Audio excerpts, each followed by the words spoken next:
What's up, guys? Welcome back. This video, I am going to be getting this old girl ready to head down to the Keys.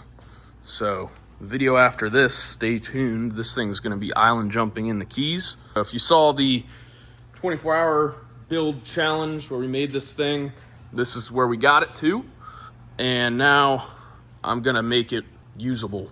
At least comfortable enough that I'd be happy being stranded in the Keys for a week on it. So, right now, I am working on rub rail.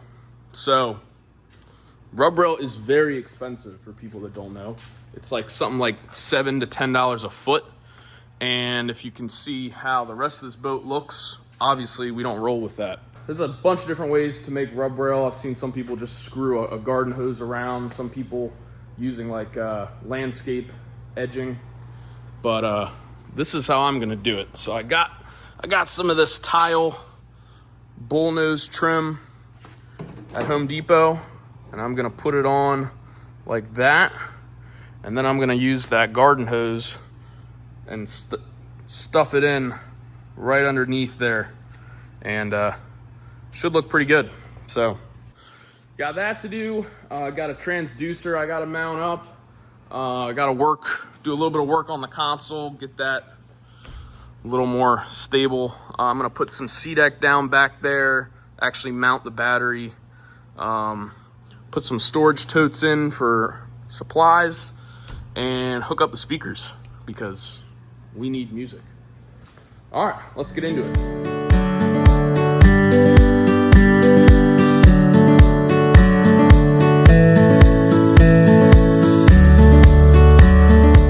New plan, got some carriage bolts.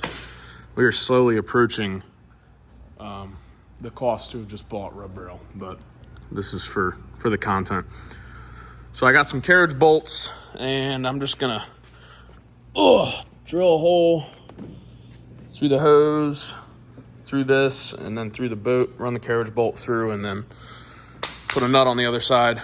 Yeah, it's not gonna look as nice, but it'll definitely work.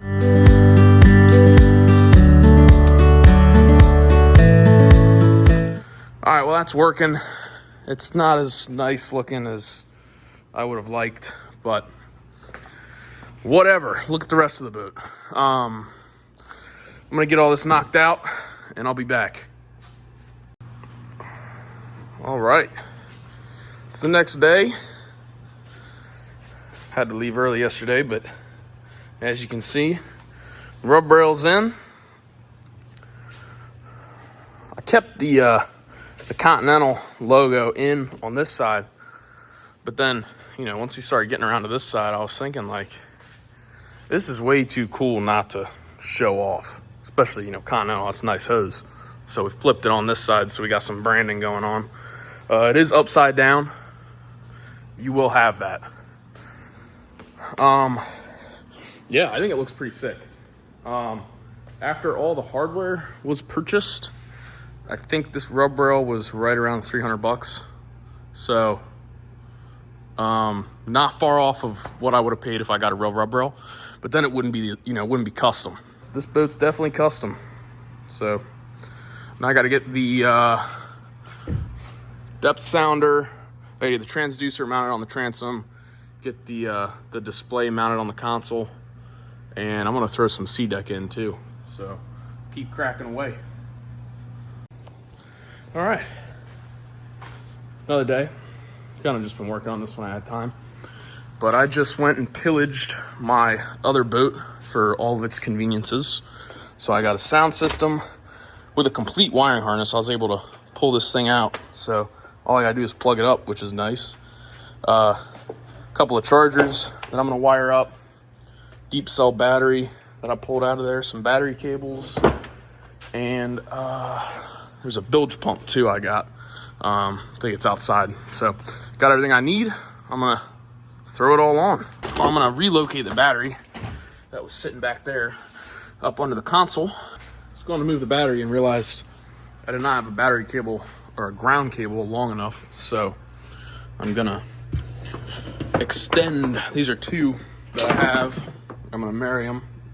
Yes, that's aluminum wire, and yes, that's copper wire. And yes, this will be fine. All right, got some C-deck put down under the console just so that we can put stuff under there and it doesn't slide around. Got the battery mounted, cables ran, so that's all hooked up and working. Battery switch works. Now I'm working on the bilge pump, and just gonna run the automatic switch. So hook these up, and then it runs on a float switch. There's an option to have it hardwired to a toggle switch, but that's an extra wire I don't feel like running, so it's gonna stay right there. Now I gotta hook this wire into this wire, run it under the floor and straight to the battery, and then that's done. But I'm gonna wait to run that wire until I get the stern light hooked up so I can run both those wires to the console at once, and then we're done with that. All right, some time has passed. I forgot to record, but all the wiring is done. So the bilge pump's wired up, nav lights are both wired up. We got the depth finder, fish finder with the transducer mounted. That's good to go. Got chargers in there, speakers, head unit, all good to go. Now I'm actually washing it for the first time ever, and as you can tell, it's oxidized really bad. Now I know on boats you're supposed to just sand it and polish it, but in my line of work, when you have oxidation, you use something like this product from a local company, which basically dissolves the oxidized paint, or in this case gel coat. And I did a little test spot, and as you can see, it definitely works. So I've actually never heard of anybody using this, but I was kind of planning on repainting this thing anyway, so I figure to hell with it, we'll give it a go. So I'll keep y'all posted, but I think it's gonna work. We'll see. Wow. That's pretty insane. Just a before. Oh my God, you'd think this boat was white. Yeah, I've never done that before, but I think that's gonna be my go-to from now on. That's a pretty crazy difference. Just for a spray on, rinse off kind of deal. Wow, yeah, totally different boat. All right, I think I'm gonna do one more pass on this side. You can see it's still pretty oxidized, so I'm gonna probably hit it with a little stronger mix and let it cook on there for a little bit. And then I'll probably pressure wash it too. But that's pretty crazy. Look at that.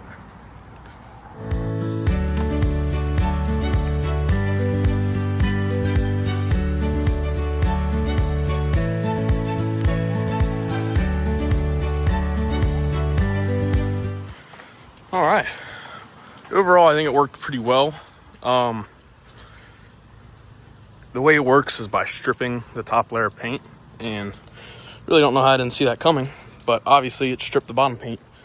So I probably wouldn't do that on a boat you actually care about, but for the amount of time I put into it, it definitely looks a hell of a lot better. So I'll take it. Don't have much left to do now. Just gotta bolt the seat back in, bolt the console back down because that came loose, and then put in the fuel water separator, and then I can start packing this thing. So it should be all done by tonight. All right, guys, it's done. Or we're ready for the trip. So seat's back in it, console's fully screwed down. I think I already showed you the head unit's in, fish finder. It actually came with a battery tender charger unit, which is sick, so I got that charging. I threw some C-deck in the back for the fuel tank to sit on and the extra fuel cans to sit on so they don't rattle around. Yeah, this thing's ready to go. So I think that's it. Yeah, this thing's ready to go. Gonna head to sleep, and then tomorrow heading down to Knoxville to pick up Mike, and then down to Miami. All right, that's gonna do it for this one. Boat's looking good. We're all packed up, ready to go. Got all the supplies here. Thanks for watching. The next videos are gonna be the videos of taking this thing through the Keys. So should be fun, should be entertaining, definitely. We're gonna be camping on the islands, campgrounds, mostly just gonna be eating what we catch. So should be fun. Stay tuned. But anyway, yeah, thanks for watching. See you on the next one. Peace.